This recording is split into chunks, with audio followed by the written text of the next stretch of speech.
Welcome to the Wild and Elemental Podcast, where intuition meets the unknown. Join us as we explore tarot, herbalism, witchcraft, spirituality, folklore, and the mysteries that connect us all. So light a candle, get comfortable, and let's get wild. Hey guys, welcome back. This is episode 2 of the Wild and Elemental Podcast. I am Jess. I am Samantha. We are super thankful that you guys decided to join us again today. If you weren't here for last week's episode, we kind of just talked about ourselves a little bit, our journey, how we got where we are. Man, my hair is a hot mess. That's all right. It's humid as hell here. It looks cute. Thank you. So anyways, yeah, we kind of just talked about our journeys. We talked about some upcoming events we have going on and things like that. Today's episode is on intuition. So we're going to run down through like what is intuition, some things that you can do to kind of strengthen your intuition. Then we'll go to our herbal ally of today's episode, which is Mugwort. I'm excited to talk about it. There are lots of fun things about Mugwort. And then Sam will do her Your Week Ahead card pull. And yeah, so we're just going to BS and have fun through today's episode. So. All right. So, intuition. The best way that I can describe intuition, and I'm not sure if you feel the same way, but it's just like a gut feeling. Like it's just, you just know. Like it's just an inner knowing. Like it's not like this super loud, like hit you in the face, like, hey, pay attention to this. It's just like you just inherently know something. Is that how you feel too? Yeah, so for intuition, I feel like it's a very quiet, small voice that you hear in your head that you always second guess. Like, am I crazy? Should I listen to this? And fun fact about intuition, your intuition often warns you before your conscious does. Did you know that? Yeah, I feel like that is 100% true because you're like, your intuition is what happens before like your logical, like your logic happens. You know what I mean? Like it's the first, it's your gut feeling, it's your gut instinct. Like it's simple. I feel like I've always been kind of in tune to my intuition. I don't really have like a specific instance of where I didn't follow it, but I know that there was like, so when I was in my early 20s, I was at work and my boyfriend at the time, he had a really good friend he was in a really bad way. And I was at work and I just had this feeling all morning like something was wrong. Something was wrong with him. I knew something was off. And sure enough, like I got a phone call at work telling me that he had passed away from an overdose. Like I just feel like I've just always kind of been in tune. Like my gut feeling is rarely wrong. Rarely. Yeah. I wish I listened to my intuition because back in my early days, end up drinking alcohol and getting in a car and passed out while driving. Oh And my. long story short, wrecked into many signs. I saw my parents' house and somebody told me not to drive. And I unfortunately didn't listen. You know, young and dumb, stupid. You think you're invincible. You think that nothing's going to happen. And I'm getting a DUI, and that changed everything. So Yeah, listen to your intuition. for sure. Absolutely. So, I did a little bit of research. Like, I know how I personally like tune into my intuition, but everybody's so different. So, like, I figured maybe if we shared some ways that our viewers could, learn how to tune into their intuition a little bit better. Yeah. Some things that I found were like, there's this thing called somatic tracking. So it's like a body scan. So like you sit and you quietly ask yourself a question like, should I take this project? Should I take this job? Something like that. And you kind of pay attention to where your body like feels tight or if it relaxes. So like if it relaxes, then that's like a yes. But if you're asking yourself that question and you feel like your muscles are tight or like your stomach feels upset or something, then that's usually a good sign that your intuition is telling you like, no, don't do it. There's some other like little tricks you can do to try and train it too. Like it's called the first impression flash. So like before you get a text message and before you look at your phone, you try and guess who it is, like to try and train it. And I'm sure you've seen them all over TikTok too. Like I see these TikToks where they're like crystals. There's somebody who is holding something and says, tell me what color this is. And you're supposed to like take a deep breath, center yourself, and then go with your gut. Like, what color do you think that crystal is that that person is holding? And sometimes you're right and sometimes you're wrong. But those are just Yeah. little like tricks that I've seen to kind of like tune into your intuition a little bit more. Yeah, same with meditation too, like just even grounding yourself. Like I know I personally live around the woods, so just going out into like, nature and grounding yourself and, doing meditation, those types of things definitely help. 100%. Do you have like a specific way that you like to ground or like something that you like envision? Like when I first started like really getting into like my spirituality and like learning about grounding and centering and all those things, like I literally like envision like roots growing out of my feet, like literally grounding me. And I'm a barefoot girl. I'm outside in my bare feet all the time, and I really think that that kind of helps keep me centered and grounded too. Yeah, I like to like meditate. There's certain like frequencies and stuff I listen to, but I just when I vision of grounding, I always get feel like really connected to water. So I vision like this giant wave at this beach.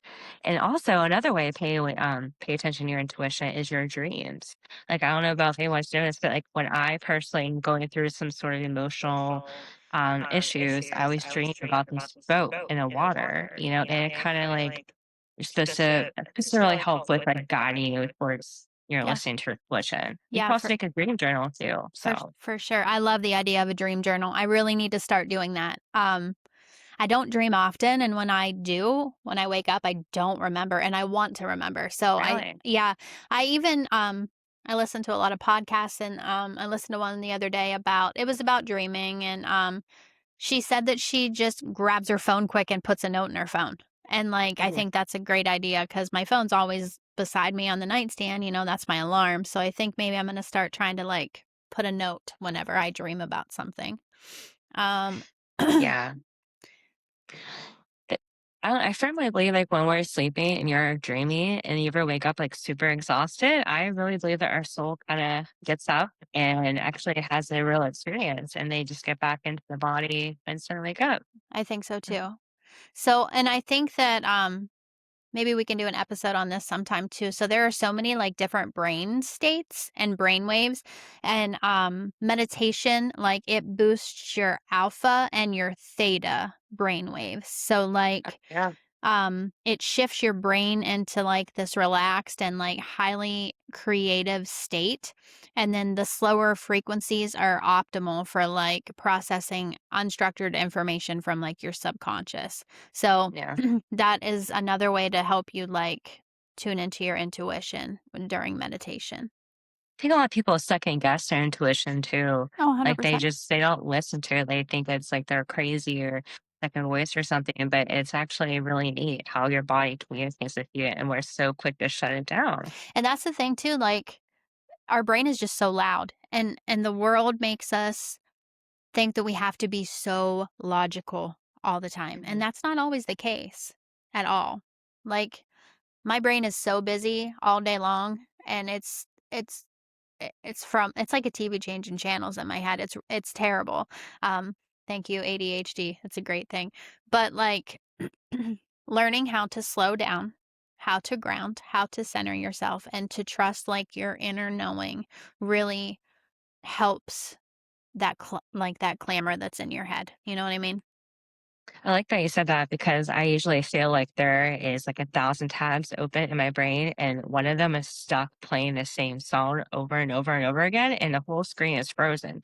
So you can't even try to figure out what tab's playing that annoying song. Yeah, So we it's can relate. yes, 100%, it's terrible, and I feel like there's 1,000 people that can relate to that, and I think the more, like I mean, I'm over 40 at this point, and I'm dealing with perimenopause and all that other BS, and that is one of the things that happens in perimenopause too, like, it causes your brain to be all sorts of not where it's supposed to be, so pay attention, perimenopausal women.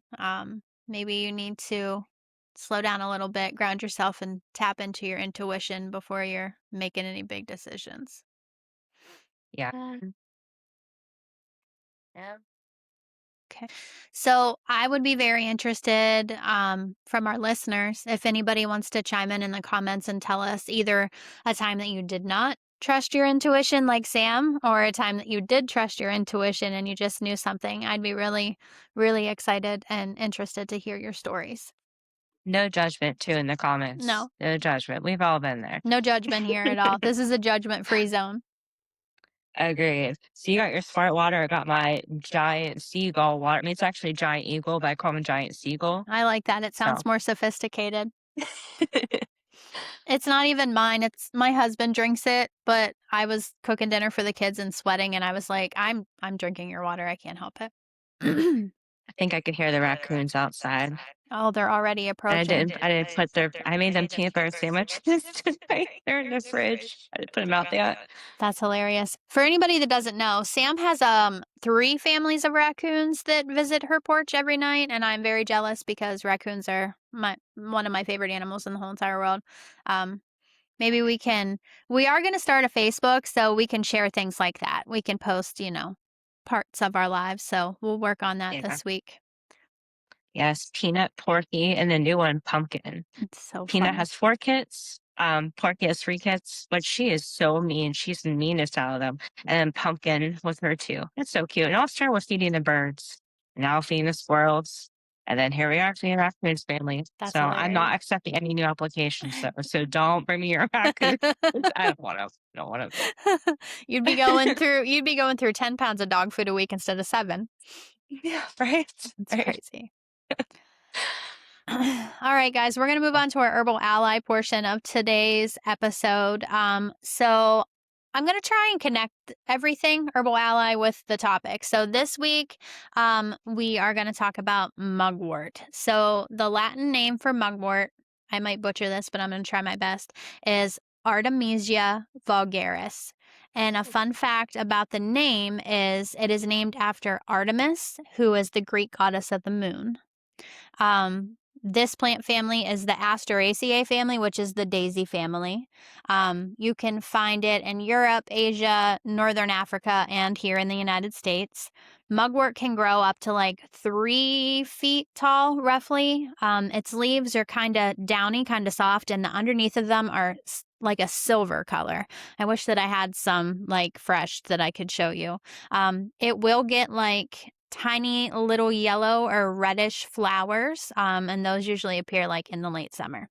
So medicinally, mugwort is good for digestion.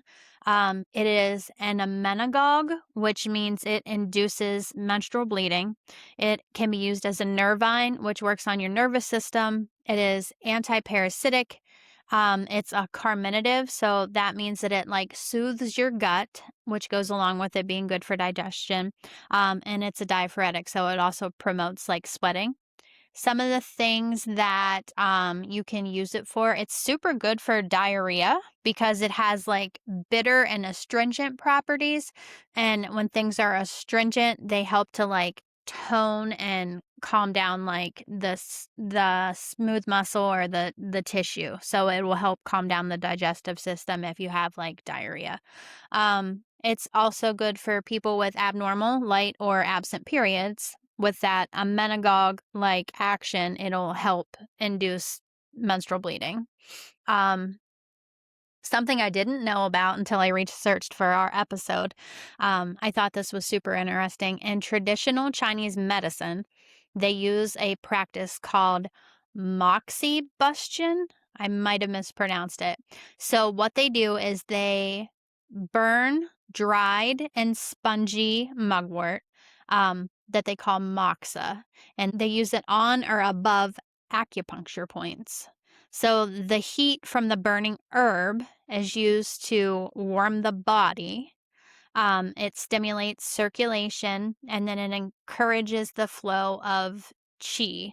And for those who may not know, qi is the fundamental force and vital energy that all living things in traditional Chinese philosophy and medicine. So it's old. Mugwort has been used for centuries across Europe, Asia, and indigenous traditions. It can be used spiritually to stimulate your third eye chakra. It is used widely to help deepen intuition. It facilitates lucid dreaming, and it can bridge the gap between like our conscious and subconscious mind. Um, it can be taken in teas and tinctures, and as I mentioned before, as moxa. Um, One thing to remember with mugwort, and like I said in our last episode, everything in this podcast is for entertainment purposes only. Don't ever start anything without talking to a healthcare provider, but it is strongly contraindicated for people who are pregnant or nursing because it does have like an abortive property. And since it induces menstrual bleeding, it can cause issues specifically if you are pregnant. So don't take it ever without talking to your healthcare provider. Oh, wow. This might be my favorite part of mugwort. So, metaphysical properties of mugwort. It has been seen in folk magic and it has been seen in modern witchcraft for visionary, divinatory, and protective properties. It is tied deeply to lunar energy. I'm a big moon girl, so I love mugwort for all things related to the moon. Um, it helps with lucid dreaming or vivid dreaming, which is kind of cool because we were just kind of talking about dreams too. It can enhance psychic intuition, and it can shield practitioners from negative energies during like astral travel. Astral travel is something else that I would love to have Oh, an episode about too. yeah. So metaphysically, how you can use mugwort, if you want to use it in like dream work, you can make like a little sachet of it, put it in a little baggie, stuff it with a cloth pouch with the dried mugwort, and you can put it underneath your pillow, and it helps to promote vivid and prophetic dreams. It's good, like I said, for divination. Some people burn it as like a loose dried incense or in a smudge bundle. And I just happen to have this is a little mugwort smudge bundle that I got from a local metaphysical shop. Love that. Um, and then you can use it for energy cleansing. So you can simmer it, a handful of it in dried leaves and water, strain it, and you can use the cooled liquid. Um, to like cleanse and like intuitive tools. So if you have pendulums or crystals or you know, any anything that you might be using for any kind of spiritual practice, you can use it to cleanse your stuff. And you can also add it to like ritual baths. It helps to clear negative energy. Um oh, and I've never tried it this way, but it can be used as a smokable blend too. So people have been known to mugwort, and it helps to induce that vivid or lucid dreams, and it also helps to promote like relaxation, and it can even enhance meditation. So would you say that's a crystal good for self-care? They want to use it? I would say so, yeah. I would definitely use it for any kind of self-care rituals that you might be using. Like a lot of you can make tea baths, so it would probably be a good herb that you could put in like a tea bath. You could put it in like with some lavender or some rose and create yourself like a really like calming and like negative energy removing bath with it. If you are going to put tea in your bathtub, always use it in a bag or a ball, or make sure that you have a drain cover or you're going to have a disaster and your drain is going to be plugged full of tea. Glad you said that, because one, I personally would have just done it anyway without anything, I because mean, you know me. I But feel aesthetically it's prettier just sprinkled in, but you don't want to clog up the yeah. pipes for sure. Well, the reason why I ask is because today we have a new moon in Cancer, and this new moon is all about self-care, and people are kind of waking up, realizing their worth, and just healing. So it's really neat. That's awesome. All right. So, those who watched last week and saw the cards, please drop how it actually affected your week. I want to know exactly what happened. Did it actually match up?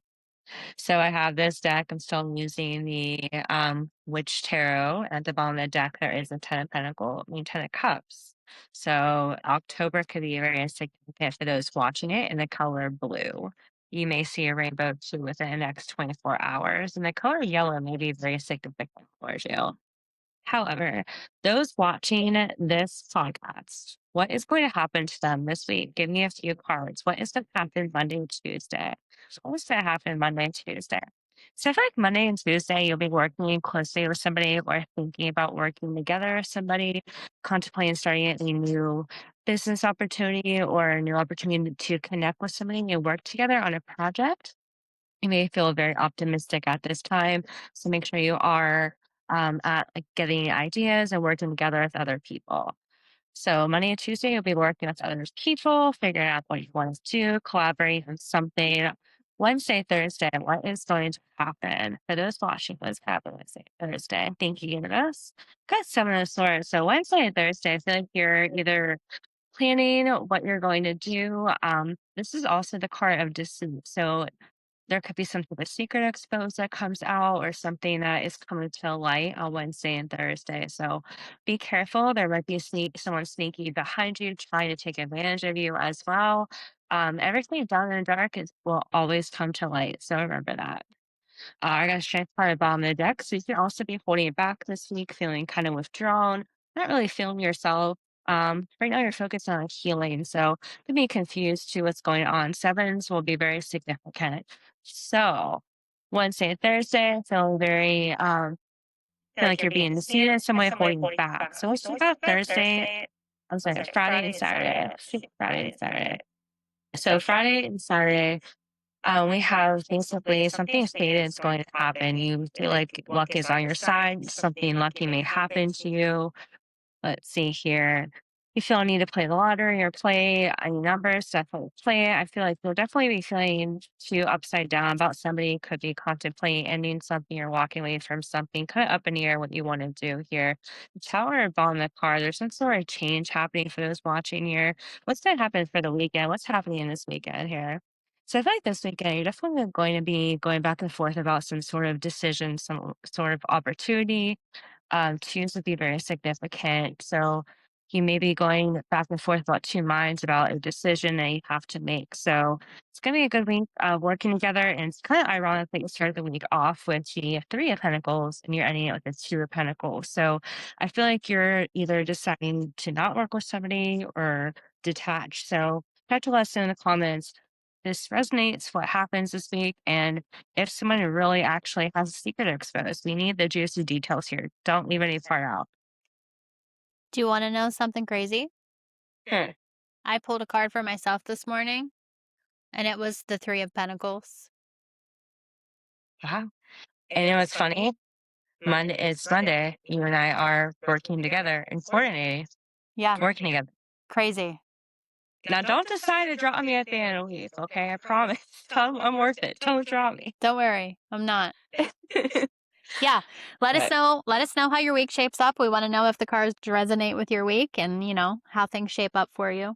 yes. This weekend is a big weekend. Yes. And It's our event. And I realized last episode I said the wrong date. So this Sunday, July 19th, not June, Sam and July. I are having our tea and tarot event here at the Apothecary. It's from 1 p.m. to 5 p.m. We are going to have a cute little cozy setup. We have a tea bar. We're going to have some snacks. Every guest that comes gets a cup, burping up dinner, sorry, gets a cup and a 1 ounce tea, and a 30-minute private reading with Sam. There are 3 spots left. I realized last week I also did not put the link in the show notes, so I will make sure I do that today. So if there's anybody watching and you're interested and want to come hang out with us for a little while, you can reserve your spot. Do you have anything on Saturday? Like, are you in an event Saturday too? I'm off this Saturday. Next week I'm booked. That, This weekend I'm taking off. Sorry. that's good because you were super busy lady last weekend. So I got so burnt. Even my scalp got burnt. I'm just staying out of the sun this weekend. So if it's hot where you're at and you're fair like me, Casper, make sure you use sunscreen and stay hydrated. that's a good idea. And by hydration, I mean water. Yes. Whether it's seagull water or smart Giant water seagull water. or water straight from the garden hose, it doesn't matter. Just make sure you're staying hydrated. Yes. If you guys have topics, if there's anything you want us to talk about, please let us know. We would be happy to make an episode about your topic. If you have questions, if you have questions on things that I carry here in the apothecary, any of my products, shoot me a message, comment in the post, send, whatever. If you are interested in a private reading with Sam does do virtual readings, so you can comment and give her a shout and she can get you scheduled for her too. I'm really excited about this. I feel like by doing this podcast, I am also learning, and I love that. So like it's things that I know about, but I feel like I'm getting to expand my knowledge on it a little bit more, and I really like that. And I love to teach, so it makes me happy to get to do that. I'm excited. And I know that our whole podcast was about intuition. Well, this card flipped over, the High Priestess. This card is all about intuition. So, guys, make sure you're listening to your intuition, okay? The High Priestess watches. So, yes. And remember, it's quiet. It's a quiet nudge. It's not loud. It's not big. It's simple. Don't make too much out of it. Don't try and force it. Just allow yourself to listen to it. Thank you very much for joining us again. Next week's episode, we are going to be talking about spirit animals, which I am very excited about. I know Sam is really loving her life with her raccoons right now, but I'm sure that there are many other things that kind of resonate with her. I am a big bird girl. Crows are my jam. They follow me everywhere I go. So I'm looking forward to diving a little bit deeper into spirit animals with you guys next week. I think we're going to record the podcast together in the same place on Sunday. So excited. Looking forward to that too. So we should be able to get it out maybe even earlier than Wednesday next week. So stay tuned. Thank you guys again for following along and listening to us ramble about a bunch of BS, and let us know if you We have any appreciate you. questions or, drop your comments. All right, guys, we're going to wrap it up for this week. Make sure you tune in next week where we talk about spirit animals. We'll see you then. See you guys. Have a good week. Bye. Okay.